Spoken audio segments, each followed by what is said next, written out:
But good afternoon, everybody. Obviously, this is a very happy moment for Houston and our community.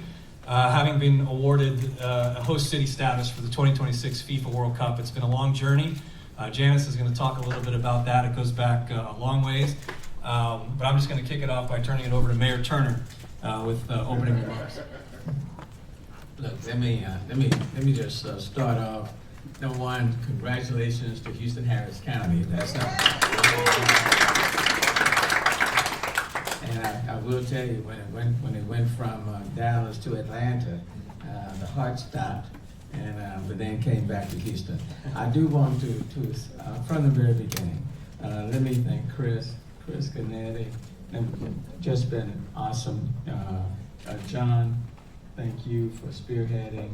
Janice with the Harris Houston Sports Authority, Michael with Houston First, Judge, NRG facility is going to be hosting. So, and everyone who participated at whatever level. Number one, we all know that this region, Houston, is a sports city, and we do big events. I mean, that's what we do. We've been doing it for a long, long time, so it's consistent. But I do want to give credit to that proposal that was put forth, because it didn't just focus on the sports side, but it also talked about how we are tackling human trafficking. So Mina Patel Davis and others, labor, it was certainly a lot of collaboration by many different persons, but the leadership speaks for itself, so let me thank you all. Lastly, what I would say, you can't be a global international city if you don't participate on the global international stage. And so, I won't be mayor in 2026 when the World Cup games are played in this city, but the announcement was made today. I'm excited about that. And then the other thing, we've talked about the $1 billion that could be coming to our area and the number of people who will be visiting and the media impressions that will take place.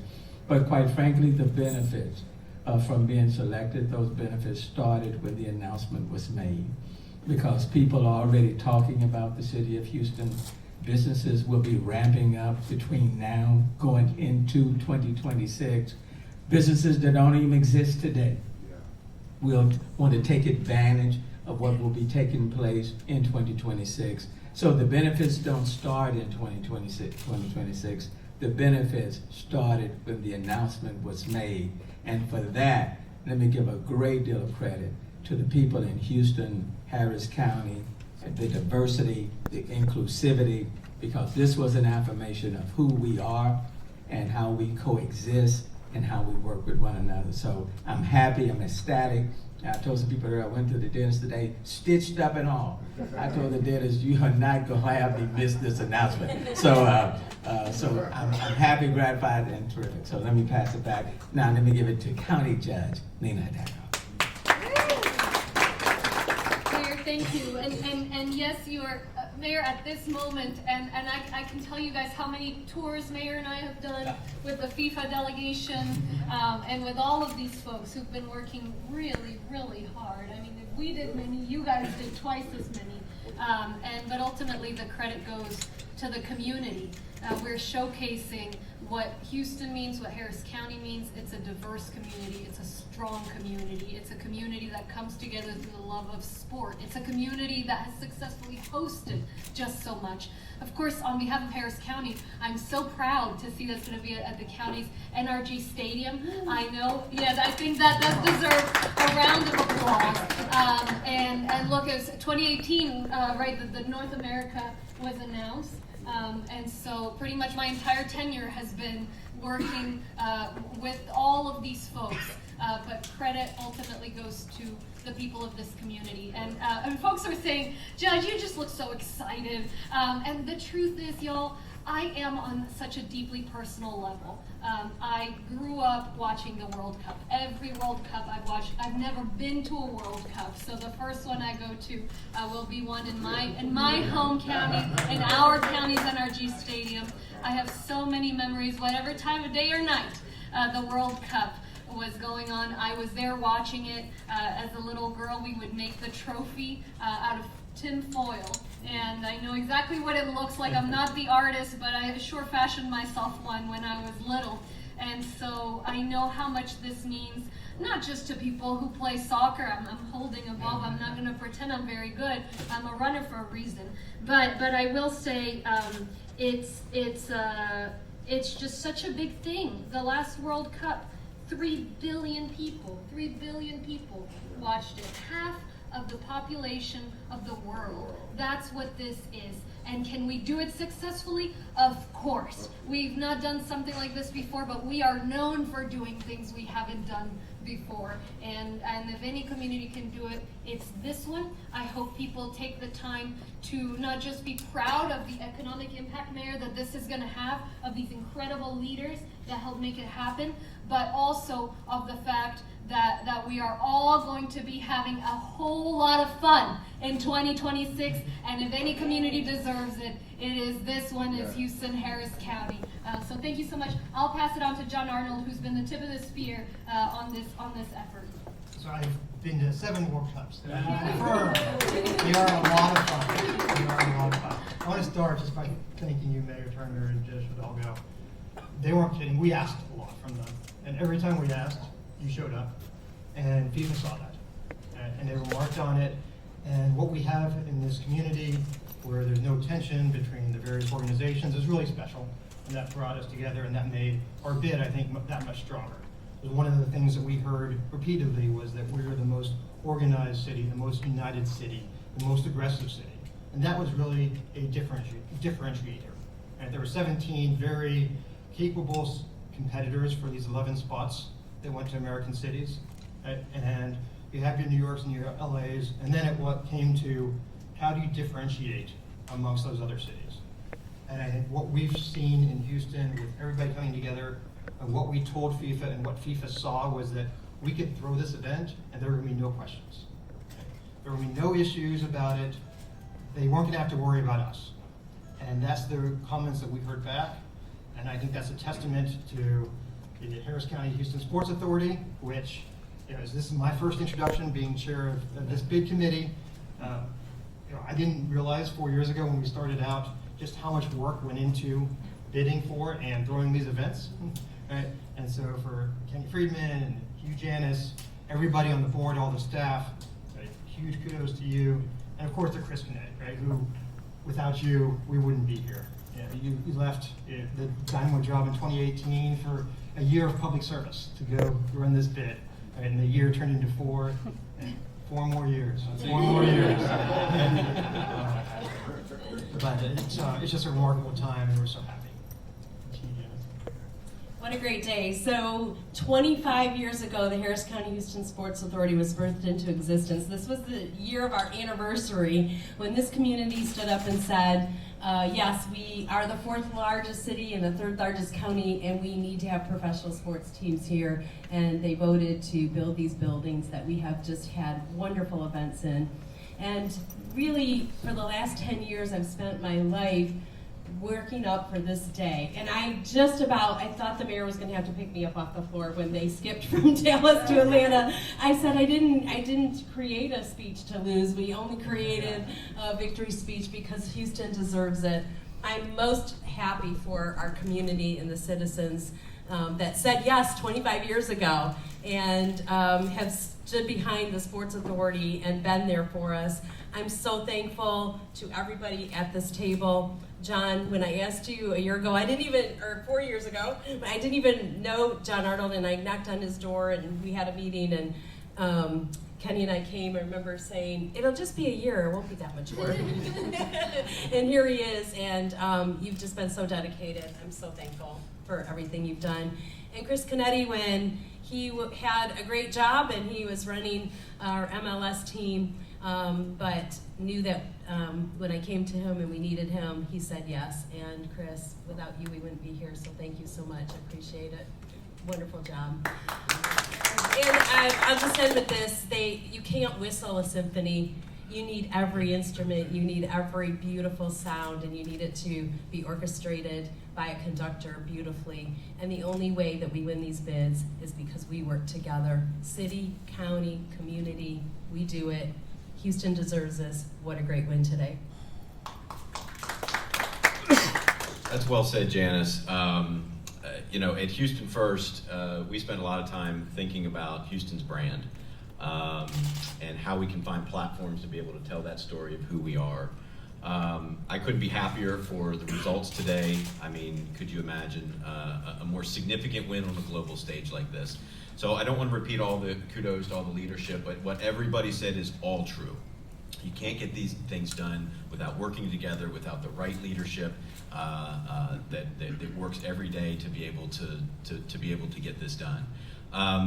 We talk a lot about the economic impact, and I think that you can register that in the dollars and cents of the folks that are going to come in. A month-long celebration is just going to be tremendous. But think about the visibility that Houston will have on a global stage for this. Think about the people that will come to Houston that likely have never been here before, and they will come from all parts of the world to visit Houston. We think we do a pretty darn good job of getting people to come back here, whether it's conventions, events, leisure travelers, once they visited our city. And we believe that once people come here from all around the world to visit for the World Cup matches that we'll host here, we think that will just continue to raise our appeal on the global stage. As the mayor often says, 1 in 4 Houstonians is foreign born. We're the most diverse city in the United States. We're the most welcoming city in the United States. And that is part of what our brand is the power of people working together, the welcoming nature of Houston. We say that when you're a visitor and you come to Houston, you can live like a local, because that's how you feel whenever you're here. So it's going to be 4 years of work, but it'll be fun work to be able to do to build up for that. Houston First was thrilled to be able to participate and be able to support this in any way that we can, and we look forward to doing that again as we go forward.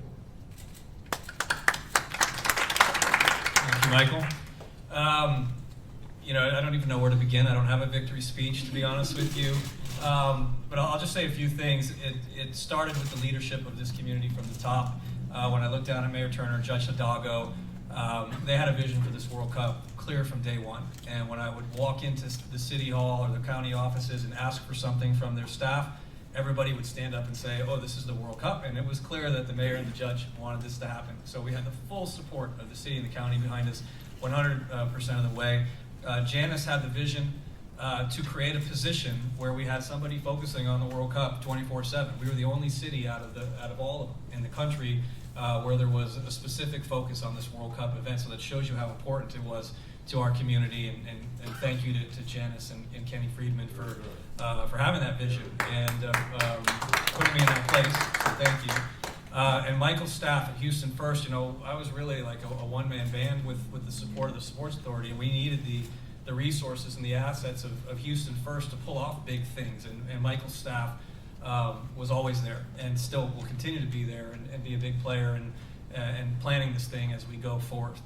We had a World Cup bid committee board of about 25 members, CEOs, people like Brian Ching, and others from the soccer community, just there for us all the way, every step of the way, helping us out. I need to look to the folks at NRG Stadium, Mark Miller and Liam Mastaglio, who run the park, and we asked them to do so much with no guarantees that anything would happen, and they were amazing, and it clearly showed with FIFA. David Fletcher from Lone Star Sports and Entertainment has been a great partner as well, and going to be an important figure going forward as we pull this off. And we had consultants on the outside that helped us, and that just shows the resources we had. But I also want to recognize some of our partners. We funded this privately through private support: Chevron, Enbridge, Sports Authority, the Dynamo and Dash, Houston First, Ben Gwill, who's a minority owner of the Dynamo, NRG, the company, Regions Bank, Shell, Ted Siegel, the owner of the Dynamo, and the Texas Medical Center all stepped up privately to help support and fund this bid. And one, it was important to have the money because we needed stuff to do. But I don't think any other city really did that. And FIFA saw that, and they saw the weight of the community behind it. It was another one of the millions of examples of our community being behind us. We also did something called the Art of Soccer. You see these soccer balls that have been painted. We had dozens and dozens and dozens of community partners pay $10,000 for the right to paint these soccer balls and put them around the city. And it was another fundraiser. But again, it was an example of our community's support, and FIFA saw that and took note. When they made their site visit, they saw enough of these soccer balls to probably drive them crazy. The mayor mentioned Minal Patel Davis, who's in the back. I said to my wife Judy, who's sitting right in front of her, that if I worked the hardest on the World Cup over the last 4 years, she's worked the second hardest. And she's part of the mayor's. She chaired our human rights subcommittee, and this was a big deal. We ended up bringing together hundreds of stakeholders from this city during COVID, Zoom call after Zoom call, to identify human rights opportunities and issues around the World Cup. And Minal, along with her subcommittee team, put together the #1 plan. We got that feedback from FIFA that no other city had a better plan in terms of human rights opportunities and risks around the World Cup, and there's no doubt it made a difference. So thank you, Minal. Huge credibility there. He's not here in the room right now, I don't think, but he deserves credit. His name's Dan Bergstrom, and if you don't know him, he's the groundskeeper at the Houston Dynamo, okay? And why is Dan so important? Because he devised the plan to build a grass field inside NRG Stadium. And that may seem silly, but that was a huge issue. And FIFA, there was a moment there I was telling Janice, oh man, I don't think this is going so well. And then Dan Bergstrom presented his plan to FIFA, and the whole thing changed. And I'm like, we may have won the World Cup bid right there at that moment. So, it's important to recognize people like Dan. And again, I want to recognize Brian Chang and DeMarcus Beasley's not here. Brian, World Cup team member 2010, right, Brian? 2006. Marcus Beasley's played in 4 World Cups, but every time we needed them, again, just ask them, support us here, support us there. These guys were there and delivered. So thank you to everybody that's helped. I know I haven't covered every single person, but as we look at all the things that we pitched FIFA on, and the great assets we have, the airports, the stadiums, the hotels, all these things, the one thing that we made clear was this thing called the Spirit of Houston was a little marketing thing that we put together, and that Spirit of Houston is this collaborative environment that everybody's talking about. That also was mentioned. FIFA noticed it. They saw it. They saw that there's something special going on in Houston, and there's a reason why major events keep coming through here, because they're successful. So that Spirit of Houston shined through, and is why there's a long list of people to thank. So I'll leave it at that. Sorry for being a little bit long-winded, but I guess we'll do some questions at this point. Can you talk to us about renovations for NRG, how much that might cost, and what you guys are looking at there? We don't have to make substantial renovations to NRG Stadium. That's one of the benefits of coming here. We do have to install the grass field. We're going to have to start using the term pitch, ladies and gentlemen. That's the term for soccer field. There's a less than $10 million, let's say, that needs to be invested into the stadium on renovation. Stadium's in great shape. There's already planned capital improvements that are going on, whether a World Cup was coming or not. So limited work needs to be done there. What about to the city? Nothing to the city or county. Chris, what can you tell us about a timeline? Maybe what's next? When will we, know more? We're excited now, but soon we'll all want some more. Great question. First, we have to celebrate tomorrow. There's a victory party if you haven't heard, right? Go ahead, James. Go ahead. Yeah, that was kind of funny actually. Yesterday, the word "if" was left out of one tweet. And so everybody thought we had inside information, which we did not. But I think the whole community knows we have a great big victory party tomorrow because we did win. And we hope that everybody comes out from 4 to 6 at pitch 25, Brian's place. And we can't wait to just celebrate with the community. Yeah, so party first. How about that? But John and Janice and I are headed to New York City on Sunday. And we'll have meetings with FIFA along with the other 10 cities that were 16 cities that were selected. And we'll learn a lot more. So maybe on Wednesday we can talk and we'll have a better idea. Every national team who comes to Houston maybe will play like a local, right? Because we have a lot of communities from around the world. This is important, I think so. Yeah, obviously we'll have no control over who comes here and what the draw is, and that'll be one of the last things we learn. Probably 6 months out from the World Cup, we'll have an idea of which countries will be drawn to Houston. But that'll be, as big as today was, that'll be another big moment in this process. But no lack of an audience either, is that point, is we have people from everywhere here. And, Everybody speaks a certain language at home, but the common language is this one.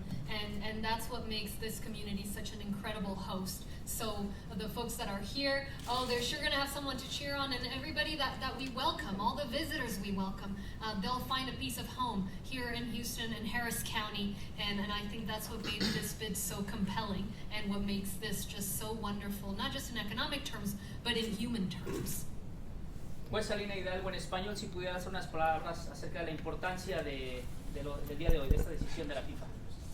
Es un momento histórico, es algo que venimos trabajando como condado, como ciudad, con todos estos líderes se han venido trabajando durante ya los últimos 4 años. Hace 4 años se anunció que va a ser en Norteamérica la Copa Mundial, entonces hemos dado cuanto tour de nuestro estadio del condado y somos una comunidad que tiene diversidad de todo el mundo. Entonces, venga cual venga, sea el partido que sea, las personas van a encontrar un pedacito del hogar aquí en el condado Harris, aquí en la ciudad de Houston.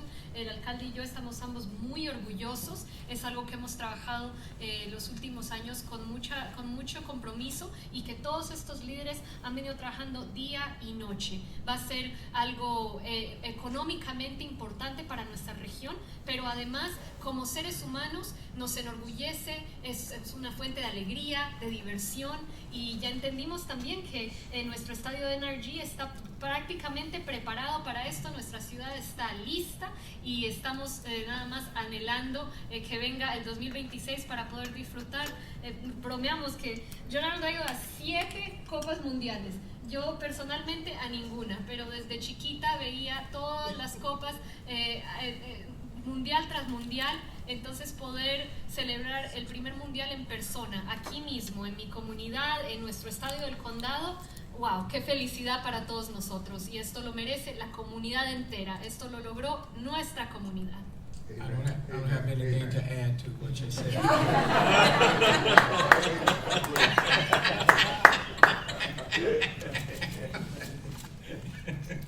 Africa Sports Network, Simon Bono here. Just want to ask, soccer is more than just sports. Like George Hidalgo said, everyone speaks the same language. When it comes to that football she has in her hands. Would there be community outreach program tailored to several communities around Houston to, connect them with this bid on when the Soccer World Cup start program? It's a common language. It's something that all communities can relate to. All communities are going to be a part of, and as part of the bid, that diversity was very much part of the pitch. Yeah, so I think you heard during the site selection broadcast just how transformative the 1994 World Cup was, both for the United States as well as for the cities in which the World Cup was held. And I think we're going to see the same thing here in 2026. And one of the things that soccer does in the World Cup with the Fan Fest is that it unites the whole city. Right? Everybody can engage in it, regardless of whether you have a match ticket. So not only will many Houstonians be going to the games, not only will we welcome the world and all the fans here just for a joyous occasion, but it engages the entire city. And so that's what I've found when I've gone to all the games in many different countries, is even when you're with the opposition fans, right, at least before the game, it's a lot of fun and it's a big party. After the game, some things might change, right? But this is a joyous event. And I'll just add that, again, from our leadership down, the message has been legacy.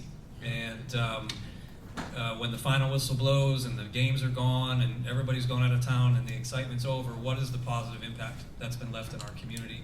And so that's also been a key focus to our bid. One, because our leaders have asked us to make it about legacy, but two, we feel like it's important and our community can deliver on that. So we're very focused on growing the game of soccer. We're very focused on social and environmental responsibility. We have an entire plan that we're ready to roll out around those things. And it's one of the reasons why it was important that we won, because now this is the biggest sporting event on the planet. We have huge leverage over the next 4 years to put these programs into work. If we didn't have this event coming here, it would have been a lot more difficult and more challenging to put these things together. So it's part of the opportunity that having the World Cup here brings. We used to have a special mascot. For example, I'm not taking us long. In 2010, when Africa had the first chance to host in South Africa, we had this thing called Vuvuzela. It became so iconic that everyone that went to South Africa came back with one. Would there be like iconic stuff that, everyone will come to Houston like, oh, I was in Houston in 2026, I got this. We're gonna make sure the costume fits you, okay? Work on it. It's a great question. We'll have to get to work on that. Yes. All right. To elaborate on the grassroots of it, maybe not everybody will get to go to one of these 6 World Cup games, but what is the value of having this? How will the grassroots benefit? I know you've started some programs already, but what else can be done to grow the game here in Houston for fields all over the country? It's one of, so the World Cup was here in 1994, as John Arnold mentioned, and it was the key moment to creating legacy in the growth of the game in our country. It led to the birth of Major League Soccer in 1996, as you know, and then having a league in this country has made us into a soccer nation. So now here we are 30 years later, we are a mature soccer nation. We still have a long way to go, but having the World Cup here as a mature soccer nation is going to take us to heights that are almost unimaginable. But again, by having this event now coming to Houston in 2024, and the excitement and the interest, the motivation, the enthusiasm, all those words that will exist, there's opportunities to go out to corporate America and get funding and get support to, we've got a campaign going where we're trying to build mini pitches here in Houston, along with the Dynamo and the Dash and the U.S. Soccer Foundation. We've got programs that we've started in the Boys and Girls Clubs in school systems. One is about introducing the game to girls. The other one is about trying to provide opportunity to play soccer. So access to the game is a problem, especially in lower income areas. It's a pay-to-play sport. And one of the things we hope to achieve through our legacy program is by delivering the sport to people that don't have the opportunity to play right now. And it's a great way to grow the game. I know those are huge parts of the programs that the mayor and the judge are working on. And again, now we have an opportunity to collaborate on all these issues and make things happen. Hey, great. My name is Alex from Acción Centroamérica, a show dedicated to CONCACAF soccer. You just mentioned grassroots. You mentioned corporate American corporations. Is there any way that FIFA can say you cannot go to any corporation? Is there like a limit of corporations, or people can just come to you guys and say, look, I want to sponsor a soccer field? How will you work? How will you go about that? If as a community, any grassroots programs we want to do that are not associated with the World Cup, we can do on our own. There's no restrictions. To any corporation. Correct. And that's happening as we speak. It's already happened, to be honest with you, through our bid. As we go forward, and we work on World Cup issues specifically tied to the World Cup, we have to work with FIFA on commercial elements. They basically control all of that, but we will have some opportunities in there as well. It's a very similar model to the Final Four, the Super Bowl, college football, playoffs, all the other major events that come through. How much will it cost to host the games? I know there's been decided $7 to $8 million. What does that pay? Approximately the same. Okay. Yep. And then I know the number 1 billion has been thrown around. Can you break that down for me? Where's that number coming from? I can't break it down off the top of my head. I don't have that data in front of me, but I can tell you that we had a significantly reputable firm create that report for us, and it's very, very credible data. So not to cut it off, but what do you do when you win a big sporting event? What happens in the locker room? Champagne. So we're going out on the balcony and we're going to spray some champagne. Are you guys ready? All right, let's do it.